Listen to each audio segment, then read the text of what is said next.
Painel Valdes Rodrigues. Oferecimento Castor. Um sonho de colchão.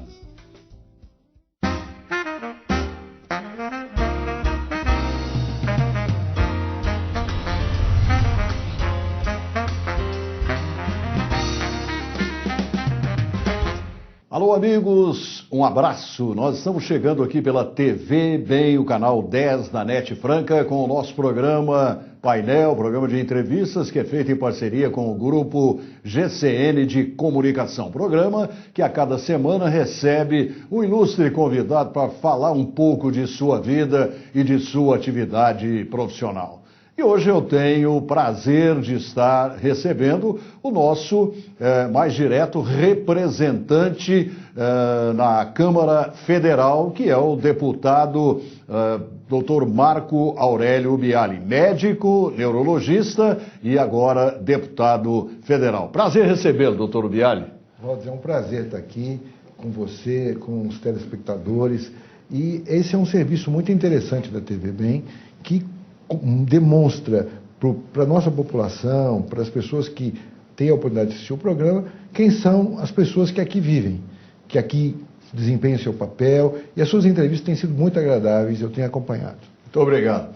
Bom, doutor Biali, todo mundo sabe que o senhor ocupa agora, digamos assim, provisoriamente uma cadeira na Câmara Federal, tomara que seja durante os 4 próximos anos, não é? Mas é uma situação de suplência. O senhor não se reelegeu. O senhor já fez uma análise profunda, detalhada dos motivos que levaram o senhor a não se reeleger? Bom, eu penso que houveram 2 problemas. Primeiro que o meu trabalho que eu fiz não chegou até a população. Faltou divulgação. Faltou divulgação do nosso trabalho.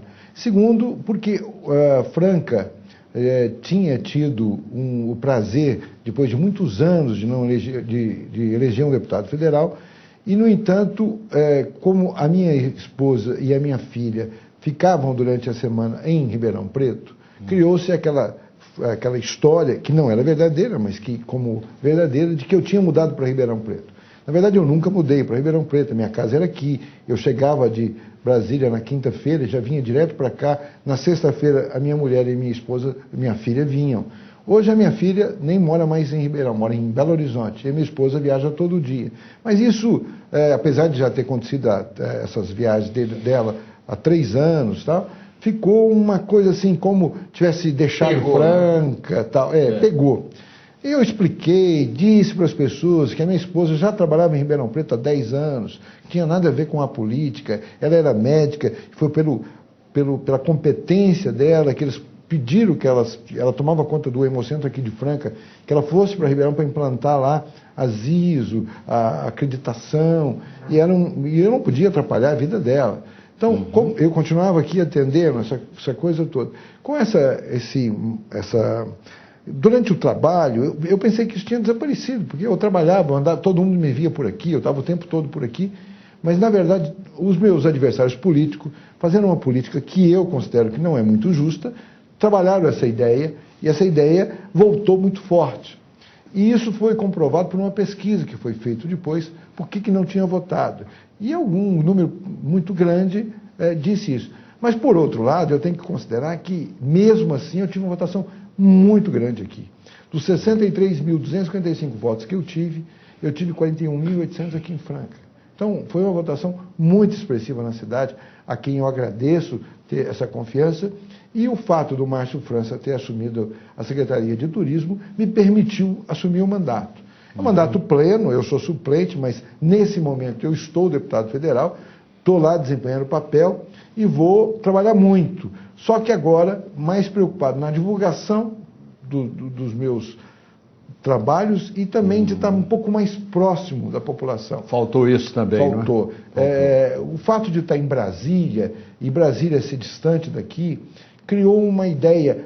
Foi muito comum nessa última eleição se comparar o trabalho do deputado federal, que tem que ficar em Brasília para exercer o seu trabalho, com o do vereador, que tem que estar aqui para exercer o seu trabalho. Então você não tem como comparar o trabalho de um vereador com o de um deputado federal. E foi isso que foi feito.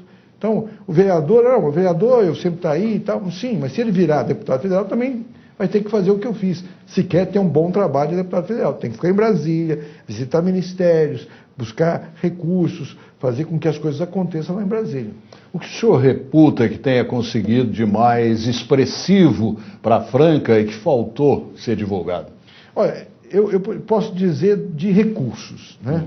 Por exemplo, nós conseguimos vários recursos que acabaram também por uma dificuldade da própria prefeitura, não virando uma realidade concreta. Vou dar o exemplo, por exemplo, dos 4 milhões que estão hoje na Caixa Econômica Federal para a compra das 100 antenas de internet gratuita que vai ser distribuída pela cidade toda, e que isso já foi prorrogado 2 vezes.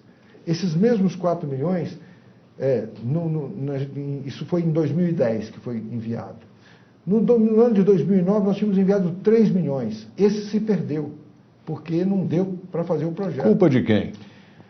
Olha, o problema todo é que a prefeitura tem um número muito limitado de técnicos voltados para fazer projetos.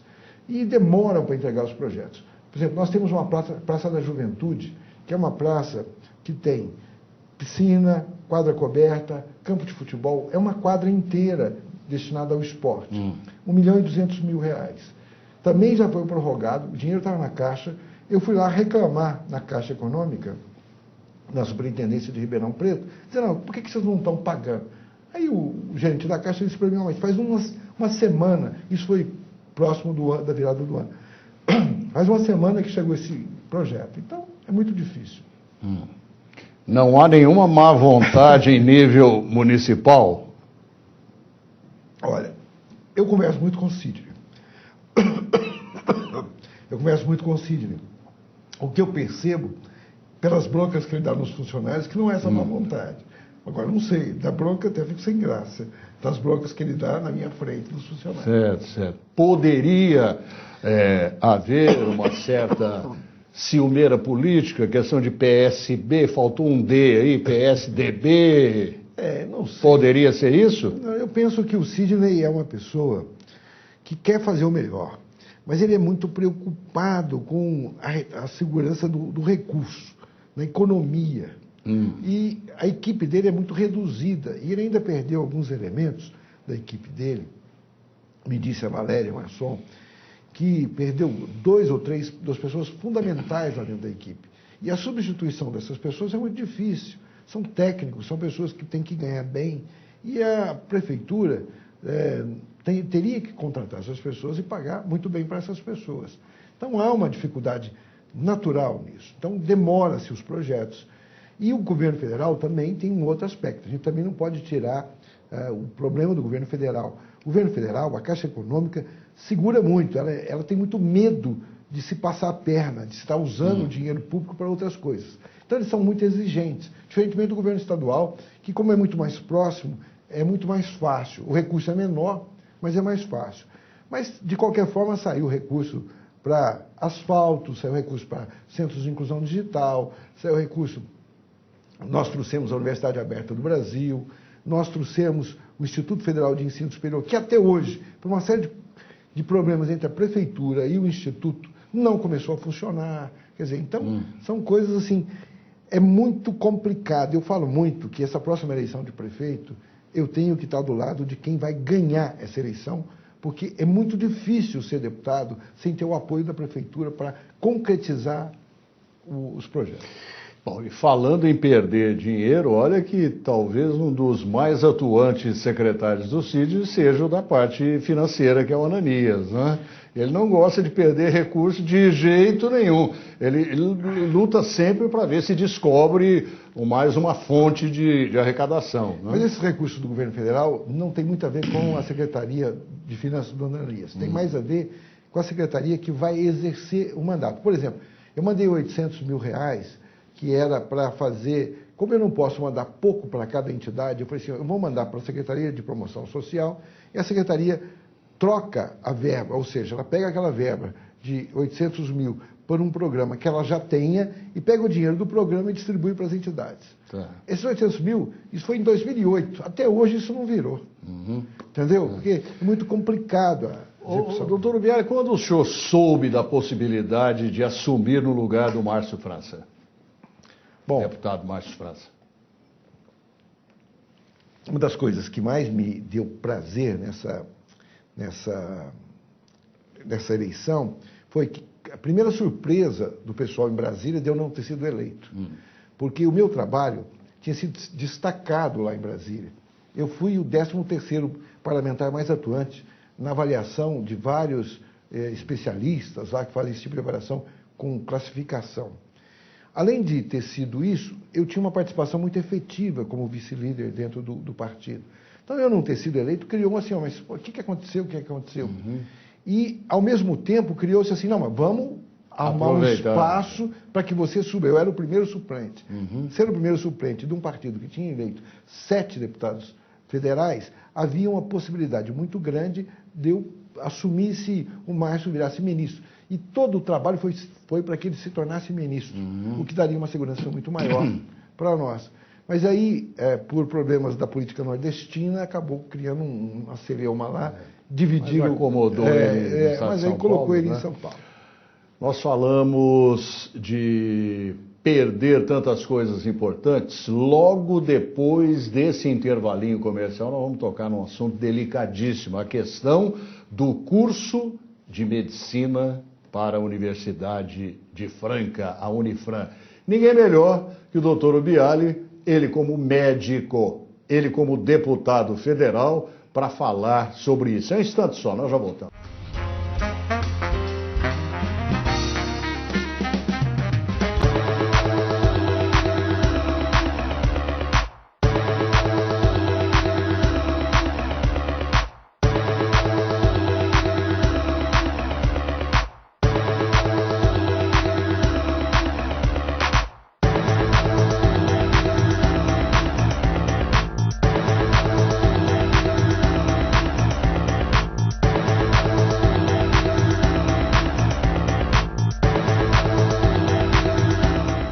Castor, loja da fábrica em Franca. O resistente e confortável colchão, Colchões Castor, projetados e produzidos em alta tecnologia. Loja da fábrica exclusiva Castor, colchões e jogos de estofados ao alcance de todos. Ei, você aí, das cidades da região, vem até Franca. É loja da fábrica exclusiva Castor, um sonho de colchão, próximo ao Franca Shopping.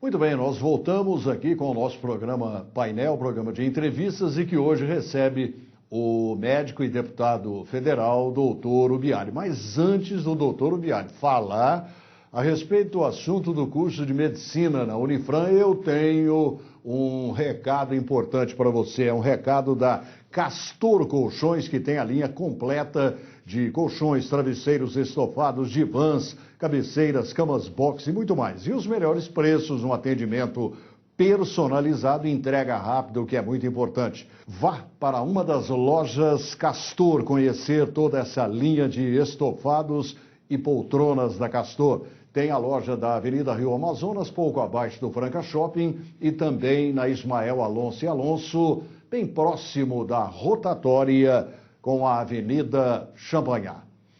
Muito bem, voltamos a conversar com o médico e deputado federal, doutor Biali. Doutor Biali, qual é a opinião do senhor a respeito dessa dificuldade, não é, que o Conselho Regional de Medicina do Estado de São Paulo está observando aí com relação à liberação do curso de medicina da Unifran?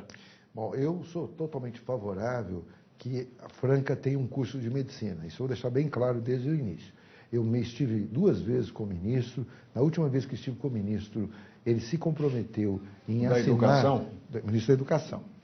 Ele se comprometeu a assinar a autorização, até porque a Unifran tem uma característica muito interessante. Os cursos dela, odontologia, fisioterapia, são muito bem conceituados. Fonoaudiologia, tem formado grandes profissionais.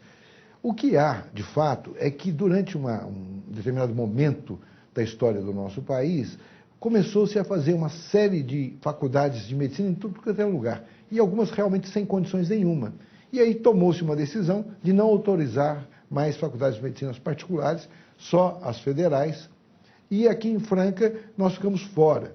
Eu defendo a seguinte ideia, até porque dizem, mas em Ribeirão Preto tem 3 faculdades de medicina. Eu digo que até por isso aqui em Franca tem que ter uma faculdade de medicina. Com certeza. Por quê? Porque o conhecimento, a proximidade nossa de Ribeirão é tão grande, e o conhecimento, a possibilidade de partilhar esse conhecimento, faz com que aqui a gente seja um polo de medicina, de saúde, um polo em que vai permitir a formação de médico para o Brasil todo. Então eu quero que a Unifran tenha esse curso de medicina. Agora, naturalmente vai ter que ter qualidade. E aí, no meu pensamento, é o que eu falei para o ministro Fernando Haddad, foi, olha, cabe ao MEC verificar a qualidade do curso, se está ensinando bem, se tem... responsabilidade do MEC. Responsabilidade do MEC. Agora, impedir, se a universidade, que tem autonomia de criar o curso que quer, se ela cumpriu todas as etapas, e a Unifran cumpriu todas as etapas, montou todo um laboratório, toda uma estrutura para ter e poder ensinar medicina com qualidade. Então, vamos autorizar e vamos acompanhar como é que vai ser o desempenho desses alunos. E para a nossa cidade, eu sempre digo isso para o doutor Habib, digo para os diretores da Unifran, Clóvis Ludovici, digo assim, olha, a Unifran, num determinado momento, foi importantíssima para Franca. Foi exatamente quando Franca entrou naquela recessão do calçado, tal. Os estudantes vindo aqui continuam mantendo o mercado, e aí, hoje, eu diria que a Unifran tem uma importância um pouco menor, diante da pujança que está a nossa economia, o nosso comércio, mas continua tendo uma grande importância fundamental, continua tendo uma importância fundamental, mas houve um momento que ela salvou a cidade, digamos assim. E nós temos que estimular mais, que aqui tenhamos também, no Centro Universitário da Unifacef, uma competência de trazer novos cursos, de criar um campus maior, e a Unifran continuar crescendo, porque isso traz estudantes, seus parentes que vêm visitá-los, mexe com o mercado de restaurante, mercado de prestação de serviço, de aluguel de casa. Isso é muito bom para a cidade. Por isso, nós todos temos que ser favoráveis à Faculdade de Medicina aqui. Até porque a atitude do CREMESP, não é? Fica parecendo uma reserva de mercado, né? Evitar a concorrência de novos profissionais. Mas o senhor mesmo destacou, vai formar médicos não só para ficar aqui em Franca, em Ribeirão Preto e tal. Saiu do estado de São Paulo, há uma necessidade, uma deficiência muito grande do número de médicos, não é verdade? Eu diria que até mesmo em São Paulo. Porque você pega algumas especialidades como pediatria, que está faltando médico em pediatria. Você está precisando de médico para a medicina da família, para o núcleo de medicina de família. Agora, precisa se trabalhar isso, criar essa especialidade, e precisa pagar melhor o médico. Por que não está se formando pediatra? Porque num determinado momento, fazer pediatria, você trabalhava muito, tinha um risco muito grande no atendimento de crianças, e, no entanto, você não tinha uma remuneração adequada. O médico precisa ganhar bem, precisa de uma carreira de Estado, para que ele possa se dedicar à profissão, não ficar correndo para melhorar o seu ganho, trabalhando 2, 3, 4 lugares. O médico precisa realmente ter um reconhecimento do valor da sua carreira. Menos e melhor, né? Com mais atenção ao cliente. Inclusive voltar àquela humanidade que o médico perdeu, até porque o médico tem sido visto como um fornecedor e o cliente como um consumidor. Isso foi muito ruim para a medicina. Se você tiver uma carreira de Estado, como é de juiz, como é de promotor, né, ela passa a ter uma outra possibilidade, que é aquela de você ter atenção real para o seu paciente. Ainda agora, recentemente, a própria Prefeitura de Franca abriu um concurso. Em algumas especialidades não apareceu ninguém. Algumas especialidades médicas. Então, isso prova que nós temos condições de colocar no mercado ainda muito mais médicos. E a Prefeitura também tem que fazer uma correção do salário. Nossa, existe uma coisa assim, salário as pessoas têm que ser bem remuneradas nas suas profissões. Seja o radialista, seja... É verdade, concordo. seja o médico, o enfermeiro, né? A enfermeira, normalmente, o técnico de enfermagem, precisa ter 2 empregos, além do terceiro, que é na sua própria casa, fazendo as suas tarefas de mãe e de mantedora da casa. Ela precisa ter 2 empregos. Isso não é Não é que é condição de vida. Eu penso que as pessoas têm que ter um bom salário, desempenhar um bom trabalho, e com isso vai ser bom para todo mundo. Até porque isso já ficou provado que quanto melhor você paga as pessoas, mais elas podem gastar, melhor fica o mercado, todo mundo é beneficiado com isso. É como o policial, né? Ah, Ele já sim. sai do serviço dele, vai fazer bico. Depois por quê? Porque não ganha bem. Eu sou totalmente favorável que o policial militar tenha a PEC 300 aprovada, que a Polícia Civil tenha a PEC 452, não sei se é 452, 459, eu confundo muito esses dois números, mas tenha também reconhecido, porque são duas carreiras que também ganham muito mal. É um absurdo o delegado aqui em São Paulo começar uma carreira ganhando menos do que qualquer outro lugar do Brasil. Um delegado com já algum tempo de carreira aqui ganha 4 mil, 3.500, 4 mil, 4.500 reais.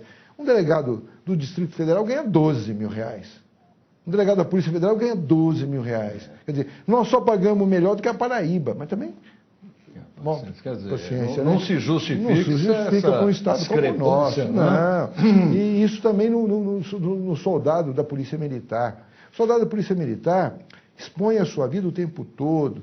Precisa ser uma pessoa que esteja bem, não só com a vida, mas se sentindo bem, tendo confiança de que ele vai poder dar uma educação para o seu filho, vai ter onde morar com qualidade, vai poder ter aqueles bens mínimos que todo mundo tem que ter. E o policial hoje não tem essa garantia. E, aliás, o que ganha pior mesmo é aquele soldado que vai enfrentar a parada, não é? É claro que o oficial precisa ganhar, mas ele já está ganhando comparativamente até um salário razoável. Agora, o soldado, o cabo, até chegar, não é, a faixa do oficial, ele ganha muito mal. Valdes, tem uma coisa que eu aprendi na vida há algum tempo. Nenhuma empresa, nenhum cidadão, seja um político, seja radialista, pode pensar somente naquilo que ele está recebendo. Porque se fosse pensar só nisso, ia estar recebendo muito mal. Ele tem que pensar no todo. E pensando no todo, no bem-estar de todo mundo, ele pode atuar de uma forma muito mais concreta. Agora, não há dúvida que quando você ganha melhor, você acaba consumindo mais, acaba distribuindo, de certa forma, a renda, e a melhor forma de distribuir renda é um salário adequado. Isso foi provado até no governo Lula, quando o Lula começou a dar um aumento real no salário mínimo. Ele fez uma coisa ruim, foi com o aposentado.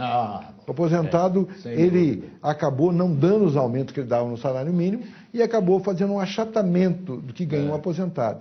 E isso precisa ser corrigido. O meu partido, o PSB, tomou a decisão de que vamos trabalhar contra o fator previdenciário, que é uma das coisas que já, quando você vai aposentar, já te tira 30% do que você vai ganhar de cara, e contra essa não correção adequada do valor, do poder de compra do aposentado. Inclusive, o Márcio França apresentou um projeto que essa riqueza que está no subsolo dos nossos mares, que é do pré-sal, que parte disso fosse para compensar isso, mas não passou. Nós perdemos a votação. Mas era uma das formas que você tem de compensar o aposentado para ganhar um pouco melhor. Mas se pelo menos a gente começar a pagar direito daqui para frente, já está de bom tamanho. Exatamente, porque tem muita gente que aposentou-se ganhando X. Com o correr do tempo, ele está ganhando metade daquilo. É um absurdo. Ou menos da metade. Ou menos Quando da aposentava metade. com 3 salários mínimos, hoje está ganhando um salário mínimo. Um salário mínimo. Só não baixou mais porque não tem jeito. Porque aí existe o limite, é um salário mínimo. Então... Exatamente. Agora, falando em INSS, há muita reclamação também com relação às perícias médicas e que são feitas, olha, de uma forma desumana. A gente tem conhecimento de casos que a pessoa é quase que carregada até lá, o médico olha, está apto.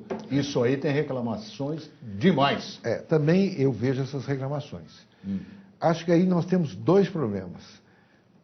A perícia, o périto é cobrado na sua resolutividade. Ele é um funcionário do INSS e diz, e isso aparentemente é verdade, que não teria o compromisso de não afastar. Mas, ao mesmo tempo, ele é cobrado se ele está afastando muito. Quer dizer, como é que você está dando... Tem que haver justiça apenas. Eu também acho que é só isso. E outra, eu sempre disse isso, eu sempre falei isso no meu consultório. Quando uma pessoa, você pode olhar para ela, ela está aparentemente ótima, e ela diz assim, eu não consigo trabalhar. Acredite nela. Ninguém diz que não consegue trabalhar sem não estar se sentindo assim. Tem as exceções, não é? Olha, mas é tão raro, eu vou te explicar por quê. Porque o trabalho é uma coisa boa. A pessoa trabalhando, ela acaba se sentindo segura, feliz, ela sabe que ela está se mantendo. E isso aí, a pessoa, então, ela tem tanto problema na vida que às vezes ela quer correr dos problemas. Então, eu não consigo trabalhar, pode ser até um emocional, mas acredite, rarissimamente a pessoa que diz que não consegue trabalhar é porque não consegue, ela de fato não consegue. É difícil não se sentir útil, né? Todo mundo tem. Então, o Aristóteles falava isso, né? Que o homem é movido pela busca do bem.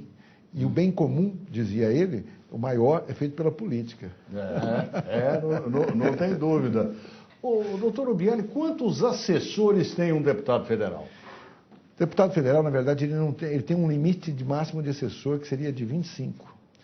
Mas ele tem um limite de dinheiro, ou seja, hoje esse limite é R$60 mil. Então, se ele tiver 10, ele pode pagar 6 mil para cada um. Se ele tiver 20, 3 mil para cada um. Se ele tiver 25, um pouco menos para cada um.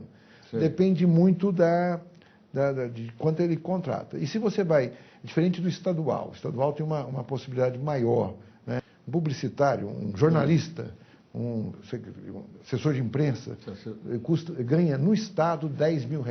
No governo federal não tem isso. O salário maior de um profissional, do assessor de deputado no governo federal, é R$7 mil. Isso no top, tendo curso superior. Sem curso superior não pode passar de R$3 mil. Que, aliás, um assessor de empresa ganhar 10 mil, assessor no deputado estadual, é bastante, né? É bastante. Eu acho que... E outras, né? Outras faixas aí de salário também, porque isso é que acaba custando caro aos cofres, né? Não é só assim, o salário do deputado em si. Na verdade, existe um aspecto aí muito interessante, que eu, que não fui deputado estadual, nem sabia. Fiquei sabendo conversando com os deputados estaduais. Por exemplo, isso que o federal recebe em torno de R$60 mil, que é pago para os seus funcionários, no governo estadual é R$170 mil. Sei. É muito maior. Então, alguns deputados que eram estaduais e viraram federais dizem, eu vou voltar para ser estadual. Não precisa viajar tão longe também, né? Também. Bom, falando em candidatar-se, logo depois desse intervalinho, eu quero saber do doutor Ubiali, todo mundo que está acompanhando deve estar com essa pergunta engatilhada, se ele sai candidato a prefeito de Franca daqui a 2 anos. Um instante só, já voltamos.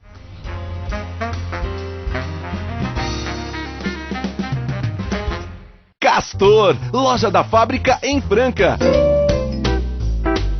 O resistente e confortável colchão, Colchões Castor, projetados e produzidos em alta tecnologia. Loja da fábrica exclusiva Castor, colchões e jogos de estofados ao alcance de todos. Ei, você aí, das cidades da região, vem até Franca, é loja da fábrica exclusiva Castor, um sonho de colchão, próximo ao Franca Shopping.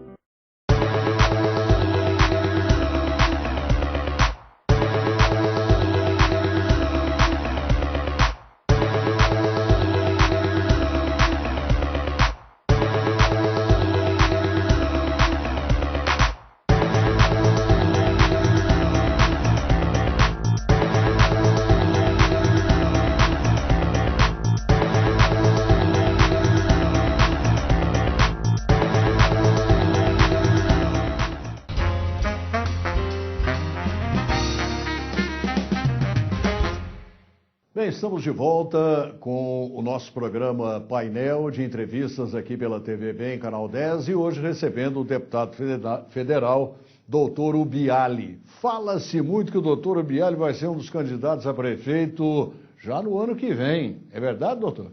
Na verdade, quando eu não fui eleito, eu já disse, olha, então serei candidato a prefeito. Mas agora eu estou como deputado federal. E nesse momento a minha preocupação é fazer um bom trabalho como deputado federal. Eu estou, tentando fazer um trabalho que seja reconhecido por toda a população, que as pessoas valorizem esse trabalho, que percebam essa vontade que eu tenho de fazer o melhor trabalho possível. Nesse sentido, nesse momento, eu só estou pensando em ser deputado federal.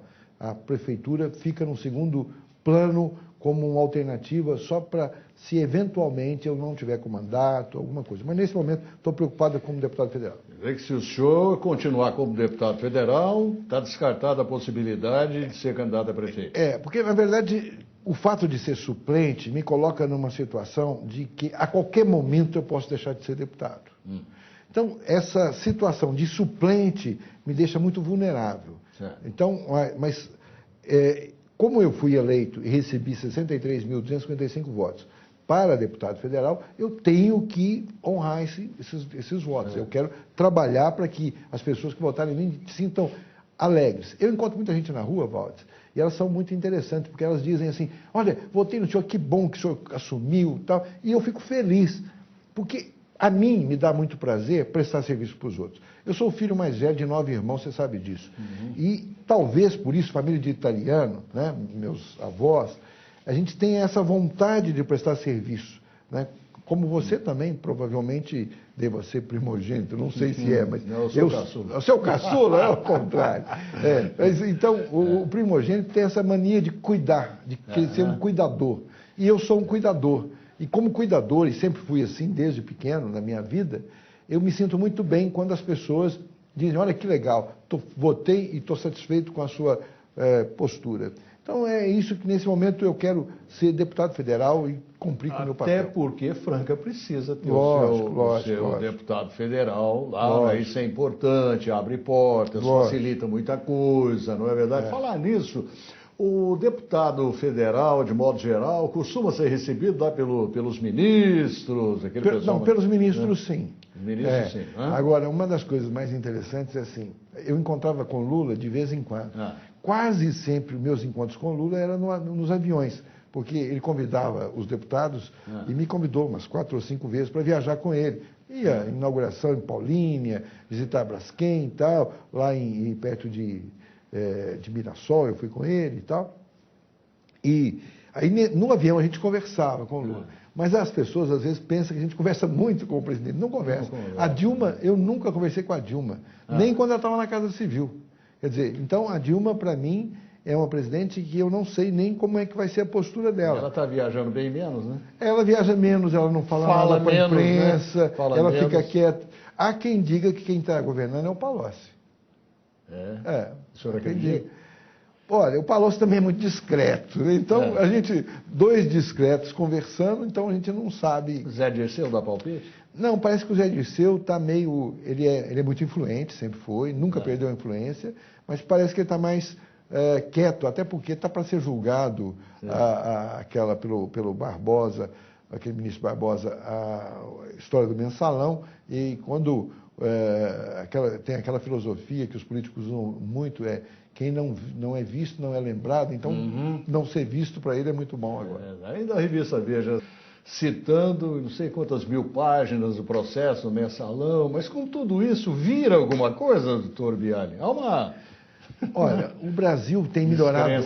mas o Brasil tem melhorado muito no que se diz no aspecto de vigilância, de pegar a corrupção, e tudo que a gente vê hoje, e que a gente fala assim, nossa, os políticos de hoje e tal, sempre existiu.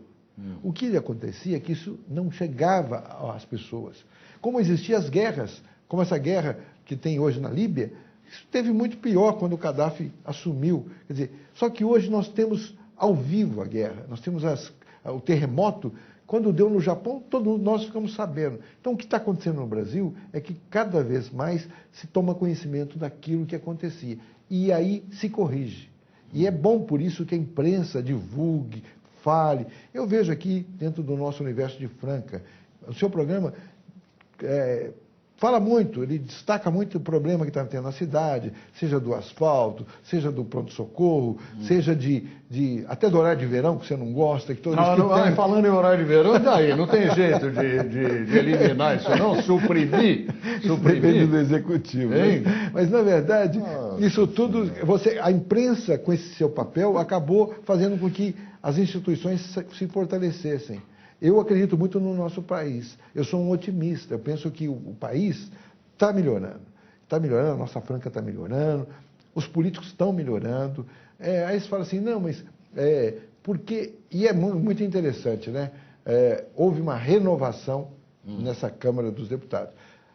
Da legislatura da anterior para essa, quase 50%. E ninguém esperava. Por quê? Porque não houve escândalos que justificasse isso. Quando houve os escândalos do mensalão, do sanguessuga, não houve uma renovação tão grande. E agora houve uma renovação maior. Por quê? Porque o Executivo aparecia muito. E tudo que o Executivo fazia, parecia que era só o Executivo que estava fazendo. Que a Câmara não estava fazendo. Porque a Câmara não fazia uma oposição, apoiava, dava corda. Acabou o Executivo ficando com todo o mérito e a Câmara ficou parecendo que não trabalhou tanto. E a renovação foi feita como? Nós estamos cheios de ex-governador, estamos lá, Benedita da Silva, Garotinho, de Minas, o que foi governador em Minas, o Eduardo, esqueci o nome dele agora, mas assim, está cheio de ex-governador, cheio de ex-filho de deputado e tal. Não houve uma renovação verdadeiramente. O que houve, muitos voltaram, que era... Falar em renovação com o Zé Sarney presidindo o Senado... Pois que renovação então, na verdade, essa, Então, na verdade, no nosso país, e até um defeito muito grande, as pessoas dizem não gostar de política. Isso é muito ruim para o nosso país. Por quê? Porque a política ela é necessária e importante. Eu vi uma declaração do Marco Garcia de que o pessoal, os vereadores, ficam falando muito e tal. Mas se não houver um momento de falar, se não houver um momento de discutir os problemas, se as pessoas não tiverem... eu até acho que a Câmara de Vereadores devia reunir 3 vezes por semana para ter um trabalho de debate, discussão dos assuntos. Mais participação popular seria talvez, ótimo. Talvez. Eu fico olhando assim, uma vez por semana, porque não tem projeto para votar. Não é só votar projeto. Você tem que discutir os problemas da cidade. Se a gente está... O que a gente quer para a nossa cidade? Por que não estamos aqui trabalhando com um novo distrito industrial para a indústria de alta tecnologia, por exemplo? Por que não estamos tendo câmaras de vigilância para melhorar a nossa segurança na cidade como um todo? Temos algumas ali no centro, alguns em alguns outros... Por que isso não está acontecendo? E aí discutir e tal, e chegar numa conclusão que é bom ou que é ruim. Em resumo, eles têm que participar mais, não é? Da vida da cidade.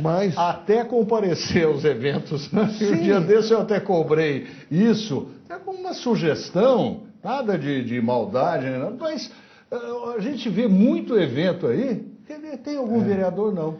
Às vezes E se você... muito 2. Olha, o Márcio França, quando foi prefeito de São Vicente, fez um negócio muito interessante. Cada vereador cuidava de um setor da cidade.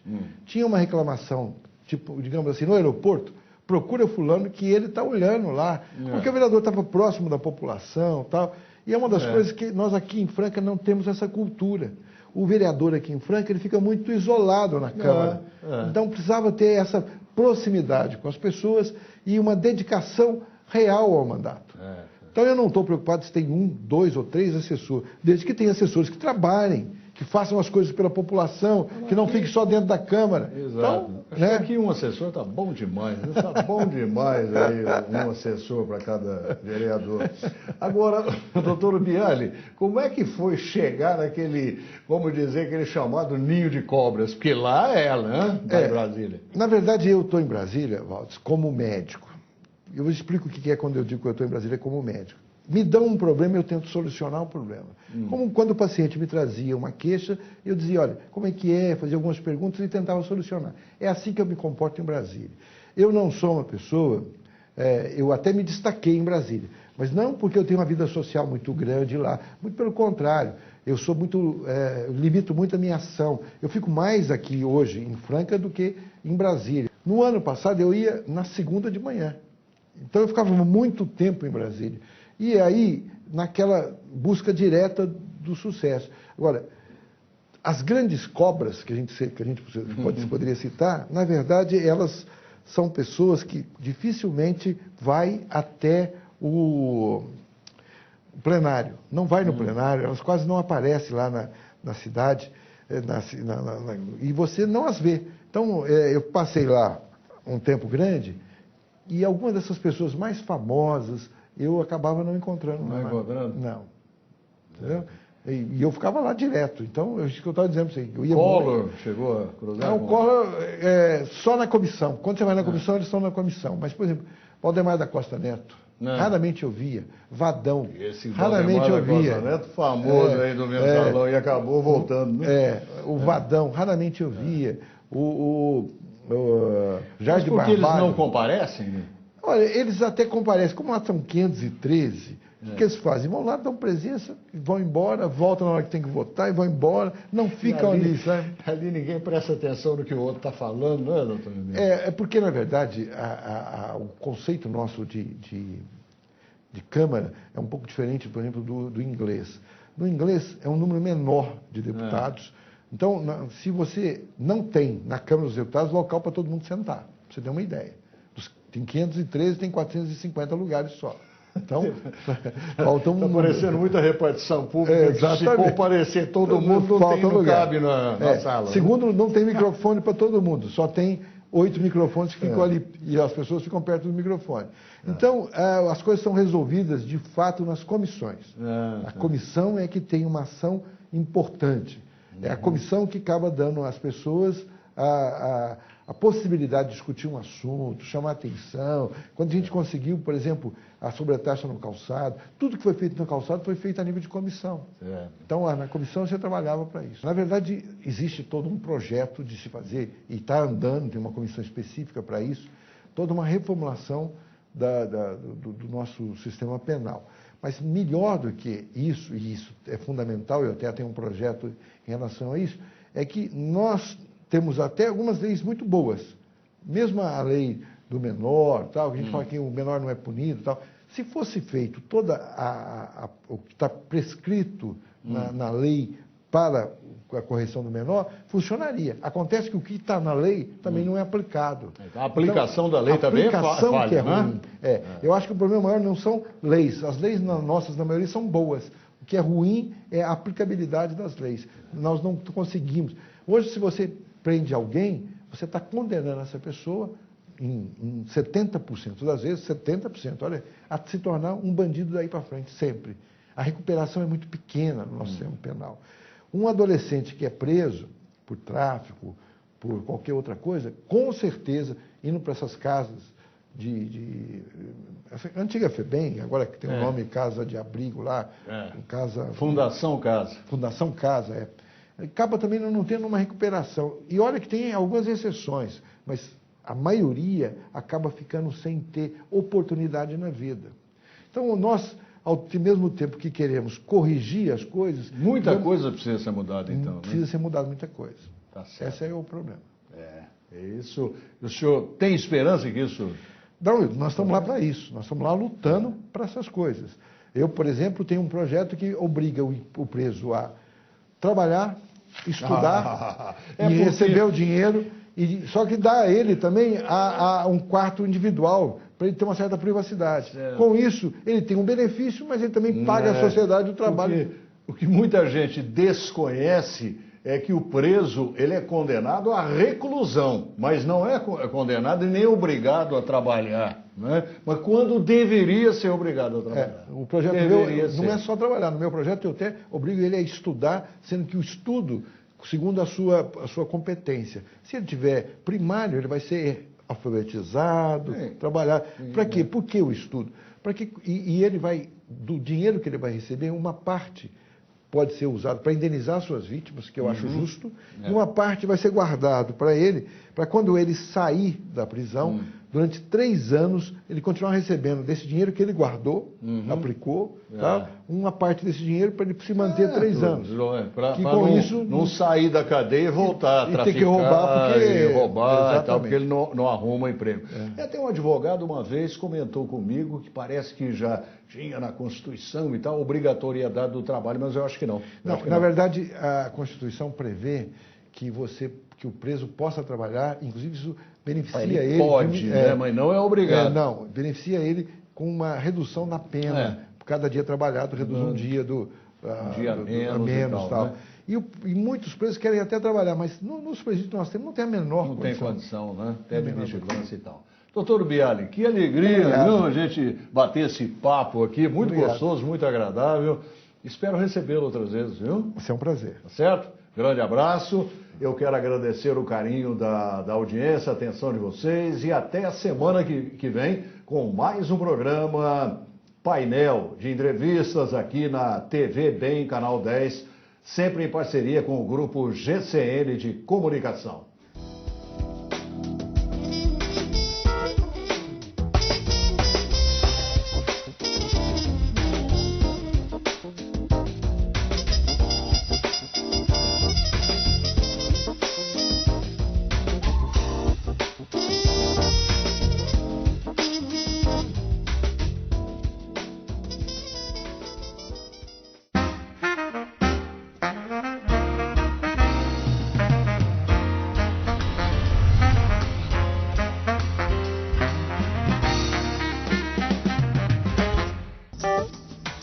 Painel Valdes Rodrigues. Oferecimento Castor.